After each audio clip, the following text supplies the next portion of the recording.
আমাদের কয়েকটা কেন্দ্র আমি ভিজিট করেছি। আমাদের প্রভিসি এবং ট্রেজারার মহোদয় নোয়াখালী শহরে আমাদের 4টা কেন্দ্র আছে: নোয়াখালী সরকারি কলেজ, নোয়াখালী মহিলা college, Noakhali government high school এবং গার্লস হাই স্কুল সরকারি। এই কেন্দ্রগুলো ভিজিট করছেন। আমরা সকাল থেকেই আমাদের ভিজিলেন্স টিম বিভিন্ন মনিটরিং আছে, যাতে শিক্ষার্থীরা রাস্তাঘাটে কোথাও যানজটের শিকার না হয় বা কোনো ধরনের কোনো সমস্যার শিকার না হয়।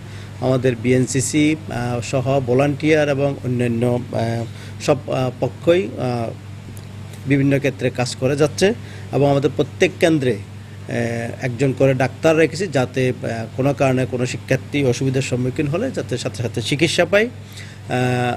এই পর্যন্ত আমাদের কাছে যে তথ্য, উপস্থিতির হার প্রায় 90%, এবং এ পর্যন্ত আমরা কোনো সমস্যার মুখোমুখি হইনি।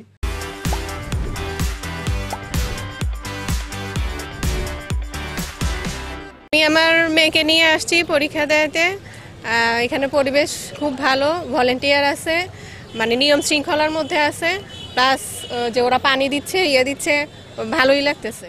নোয়াখালী বিজ্ঞান ও প্রযুক্তি বিশ্ববিদ্যালয়ে তৃতীয় ধাপে যে 9000 শিক্ষার্থী পরীক্ষা দিচ্ছে, আমরা নাসিরউদ্দিন নাসির ভাইয়ের নির্দেশে চৌমুনি চৌরাস্তা থেকে নোয়াখালী বিজ্ঞান ও প্রযুক্তি বিশ্ববিদ্যালয় পর্যন্ত আমাদের ছাত্রদলের বিভিন্ন ইউনিট শিক্ষার্থীদের জন্য কাজ করছে।